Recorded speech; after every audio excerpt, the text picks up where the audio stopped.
Subscribe कीजिए दोस्तों हमारे चैनल को। नोटिफिकेशन पाने के लिए बेल आइकन को प्रेस कीजिए। देखो, तारीखों के बारे में हम पढ़ रहे हैं तो हमारा जो भूतकाल है वो सब तारीखों पर डिपेंड करता है। इसमें देखो, कुछ तारीखों को महत्वपूर्ण मानने का पैमाना क्या होगा, हम तारीखों को ऑथेंटिक तक किस तरह दें कि वो बिल्कुल आधारभूत तथ्य होना चाहिए, तब जाके उनको हम क्या मान सकते हैं। उचित पैमाना लेकर करेंगे तभी तो वो तारीखें आधारभूत कहलाएगी। हम जो तारीखें चुनते हैं, जिन तारीखों के इर्द गिर्द हम अतीत की कहानी चुनते हैं, अतीत यानी गुजरा हुआ समय, उसको हम देखना चाहते हैं तो उन तारीखों के पीछे वो अतीत की घटनाएं क्या हो जाती है, इर्द गिर्द घूमती रहती है। वे अपने आप में महत्वपूर्ण नहीं होती, वे इसलिए महत्वपूर्ण हो जाती है क्योंकि हम कुछ खास घटनाओं को महत्वपूर्ण मानकर चलने लगते हैं। कुछ घटनाओं को तो खास महत्वपूर्ण मानकर चलते हैं, तब उन तारीखों के आसपास हम घूमते हैं। ठीक है ना, क्योंकि हम अगर अध्ययन का विषय बदल जाता है, अगर हम इन मुद्दों पर ध्यान देने लगते हैं तो महत्वपूर्ण तारीखें भी बदल जाएगी। ठीक है, एक उदाहरण पर विचार कीजिए कि भारत में ब्रिटिश इतिहासकारों ने जो इतिहास लिखे हैं उनमें हर एक गवर्नर जनरल का शासनकाल महत्वपूर्ण है कि नहीं। कब कौन सा गवर्नर जनरल आया, उसके बाद कौन सा आया, और जो आए गवर्नर जनरल उन्होंने क्या क्या यहाँ फेर बदल किया, हिंदुस्तान में शासन किया तब। ठीक है, ये इतिहास के प्रथम गवर्नर जनरल वारेन हेस्टिंग के शासन से शुरू होते हैं। प्रथम गवर्नर जनरल कौन है हमारे भारत के, कौन थे, वारेन हेस्टिंग्स, है ना। ये इतिहास के प्रथम गवर्नर जनरल वारेन हेस्टिंग के शासनकाल से शुरू होते हैं और अलग अलग, जैसे आखिरी वासराय लॉर्ड माउंटबेटन, आखिरी कौन थे, लॉर्ड माउंटबेटन थे, उसके साथ खत्म हो जाता है। अलग अलग अध्याय में हम दूसरे गवर्नर जनरलों बारे में पढ़ते हैं, जैसे हेस्टिंग्स, वेलेजली, बेंटिंग और Dalhousie, Canning, Lawrence, Lytton, Ripon, Curzon, Hardinge, Irwin, इनके बारे में पढ़ते हैं। तो इनके बारे में हम पढ़ते हैं, ये तो हुए हमारे तथ्य, लेकिन इनसे संबंधित तारीखें हमारे दिमाग में उपस्थित नहीं उपस्थित कि कौन सा जो अंग्रेज आया, ठीक है, वो कब आया, उसने क्या क्या फेरबदल किया। ठीक है, गवर्नर जनरल कौन सा कब आया और क्या उसने फेरबदल किया। यहाँ पर इस इतिहास में गवर्नर जनरलों और वासरायों का कभी न खत्म होने वाला सिलसिला भी छाया रहता था। इतिहास की इन किताबों में सारी तारीखों का महत्व इन अधिकारियों, उनकी गतिविधियों, नीतियों, उपलब्धियों के आधार पर भी तय होता था। ये ऐसा था मानो इन लोगों के जीवन के बाहर कोई ऐसी चीज नहीं थी जिसे जानना महत्वपूर्ण हो। ठीक है, इन लोगों के जीवन का क्रम ब्रिटिश भारत के इतिहास से अलग अध्यायों का विषय बन जाता था, बनता था नहीं बनता था। ठीक है, क्या हम इसी दौर के इतिहास को अलग ढंग से नहीं लिख सकते। ठीक है, गवर्नर जनरलों के इस इतिहास के चौकटे में हम भारतीय समाज के विभिन्न समूह और वर्गों की गतिविधियों पर किस तरह ध्यान दे सकते हैं। और गतिविधियां ध्यान हट गई हमारी, हम तो केवल उन वासराय और जो गवर्नर जनरल थे उनके कार्य के बारे में पढ़े। ठीक है, कौन सा कब आया, किसने क्या किया।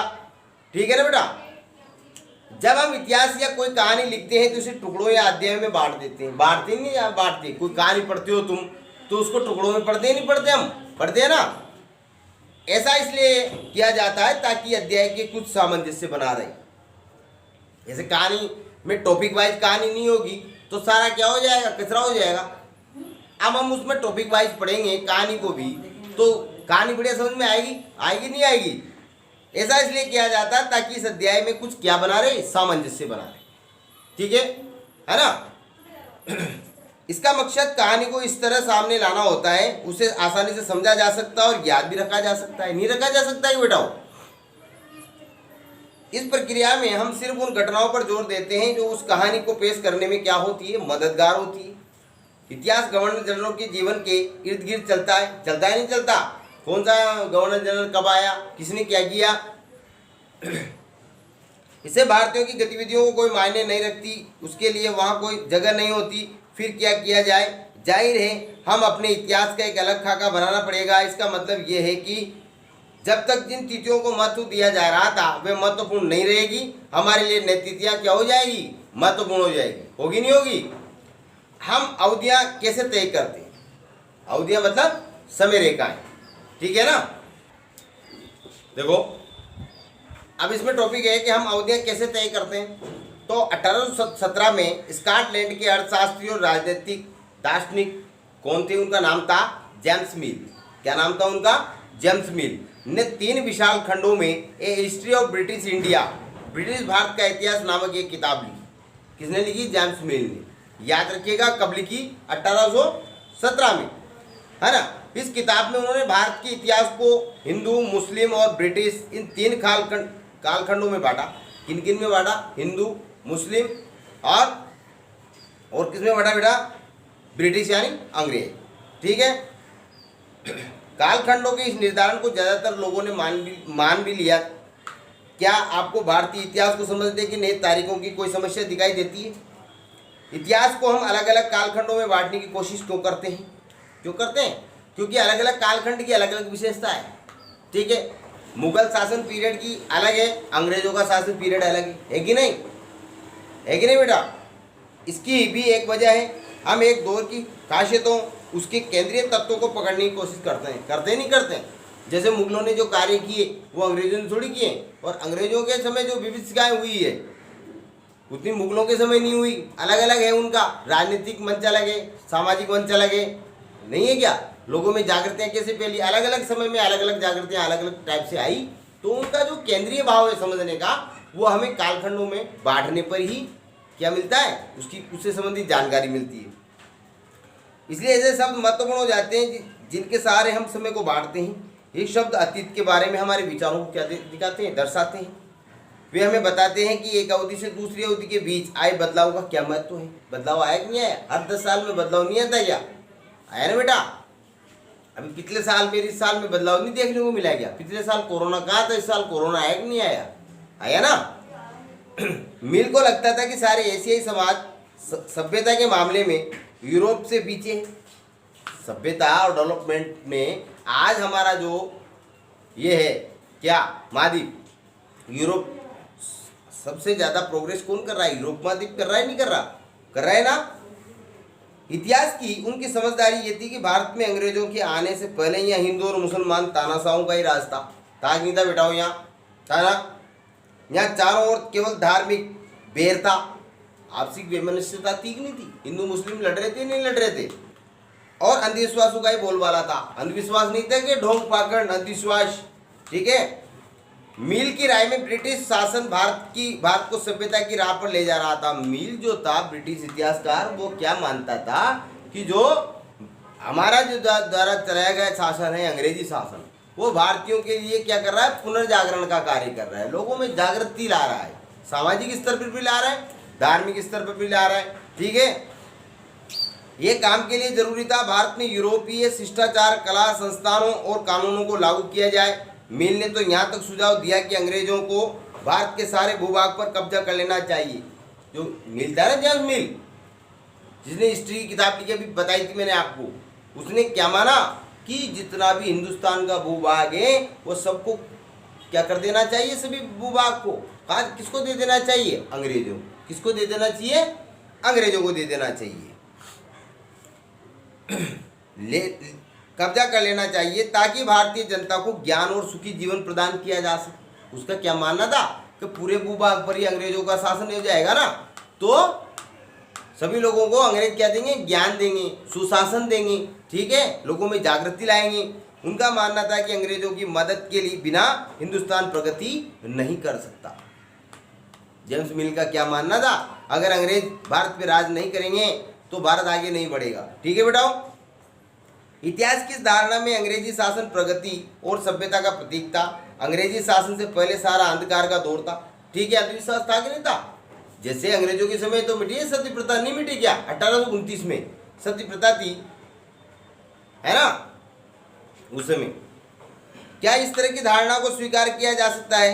क्या इतिहास के बारे में किसी दौर को हिंदू या मुसलमान दौर कहा जा सकता है? क्या इन सारे दौरों में कई तरह के धर्म एक साथ नहीं चलते थे? किसी युग को केवल उस समय के शासकों के धर्म के हिसाब से तय करने की जरूरत है क्या? करते नहीं करते हैं? जैसे हिंदू राजा हुए तो उसको हिंदू पीरियड कह सकते हैं क्या? है ना। ये तारीखें हमें निर्धारित करती है। अगर हम ऐसा करते हैं तो इसका मतलब ये कहना चाहते हैं कि औरों के जीवन और तौर तरीकों का कोई महत्व नहीं होगा। हमें याद रखना चाहिए कि प्राचीन भारत में सारे शासकों का एक ही धर्म नहीं होता था। होता था कि सारे राजाओं का एक ही धर्म नहीं होता था ना। अंग्रेजों द्वारा सुझाए गए वर्गीकरण से अलग हटकर इतिहासकार भारतीय इतिहास को आमतौर पर प्राचीन किस रूप में बांटते हैं? प्राचीन, मध्यकालीन और आधुनिक काल में बांट कर देखते नहीं देखते हैं। इस विभाजन की भी अपनी समस्या है। इतिहास को इस खंडों में बांटने की यह समझ भी पश्चिम से आई। कहाँ से आई? पश्चिमी देशों से आई नहीं आई?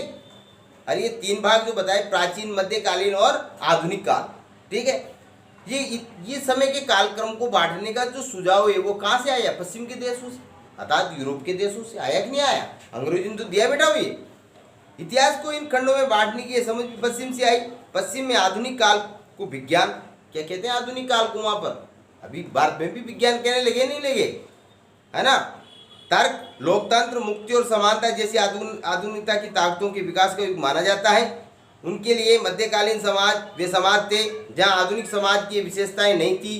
क्या हम अपने अध्ययन के लिए आधुनिक काल की अवधारणा को बिना सोचे विचारे ऐसे ही अपना सकते हैं? जैसा कि आप इस किताब में देखेंगे, अंग्रेजों के शासन में लोगों के पास समानता, स्वतंत्रता या मुक्ति नहीं थी ना बेटा। नहीं, ये आर्थिक विकास की ओर प्रगति का दौर था। बहुत सारे इतिहासकार इस युग को क्या कहते हैं? औपनिवेशिक युग। क्या कहते हैं? औपनिवेशिक युग। देखो, औपनिवेशिक युग से तात्पर्य क्या है? क्या है औपनिवेशिक युग से तात्पर्य? देखो, औपनिवेशिक क्या होता है तो देखिए, आप इस किताब में आप पढ़ेंगे कि किस तरह अंग्रेजों ने हमारे देश को जीता और स्थानीय नवाबों और राजाओं को दबाकर अपना शासन स्थापित किया।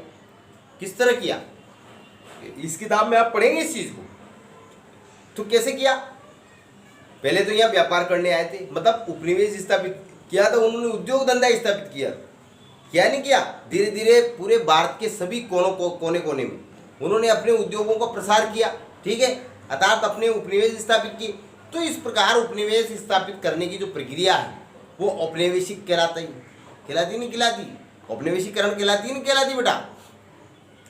आप देखेंगे कि किस तरह उन्होंने अर्थव्यवस्था और समाज पर नियंत्रण स्थापित किया। अपने सारे खर्चों को निपटाने के लिए राजस्व वसूल किया। कर लगाए नहीं लगाए? यहाँ पर जनता पर कर लगाए ना राजाओं के माध्यम से अंग्रेजों ने, और उन करों को क्या किया? स्वयं के पास लिया, राजस्व इकट्ठा किया, मतलब खुद के खर्च चलाने के लिए, ठीक है बेटा। अपने सारे खर्चों को निपटाने के लिए राजस्व वसूल किया। अपनी जरूरतों की चीजों की सस्ती कीमत पर खरीदा सस्ती कीमत पर, ठीक है, और उनको परिष्कृत करके भारतीय बाजारों में महंगे दामों पर बेचा ताकि ज्यादा पैसे आए अंग्रेजों के। आए कि नहीं आए? निर्यात के लिए महत्वपूर्ण फसलों की खेती कराई। और इन सारी कोशिशों के कारण क्या बदलाव आए? आप ये भी जानेंगे कि ब्रिटिश शासन के कारण यहाँ की मूल्य, मान्यताओं और पसंद नापसंद, रीति रिवाज और तौर तरीकों में क्या बदलाव आए। जब एक देश पर दूसरे देश के दबदबे से इस तरह के राजनीतिक, आर्थिक, सामाजिक और सांस्कृतिक बदलाव आते हैं तो इस प्रक्रिया को क्या कहते हैं बेटा? औपनिवेशीकरण कहते हैं। क्या कहते हैं? अरे सबसे बड़ी बात देखो, आप जब एक देश पर दूसरे देश के दबदबे का मतलब क्या होता है? दबाव, प्रेशर से। जैसे अंग्रेज यहाँ आए, उन्होंने यहाँ की जितने भी अंधविश्वास थे, जितने भी हमारे हिंदू धर्म में प्रचलित थे, है ना, जो कार्य, उनको दबाकर दूसरी तरीके से करवाए नहीं करवाए। जैसे सती प्रथा थी, बाल विवाह थी, कन्या भ्रूण हत्या थी, कन्या वध, इन सबको रोका नहीं रोका। मतलब हमारी जो संस्कृति है, हमारी जो कार्यविधियां हैं, उन पर क्या किया? उनका दबाव बनाया कि नहीं, आप ऐसा नहीं करेंगे, हम कहेंगे वैसे आपको करना है। तो एक देश का दूसरे के ऊपर क्या है? देखो आप, दबदबे से इस प्रकार के आर्थिक, ठीक है, राजनीतिक और सामाजिक और सांस्कृतिक बदलाव आए कि नहीं आए? जो बदलाव आए, जैसे भारत में बदलाव आए नहीं आए अंग्रेजों के द्वारा, बदलाव आते हैं, इस प्रक्रिया को औपनिवेशीकरण कहते हैं। लेकिन जल्द ही आप समझ जाएंगे कि सारे वर्ग और समूह इन बदलावों को एक ही ढंग से अनुभव नहीं कर रहे थे। इसलिए इस किताब में हमारे अतीत यानी कई अतीतों पर केंद्रित किया गया है। अब हम जो है अभिलेख कल पढ़ेंगे, ठीक है।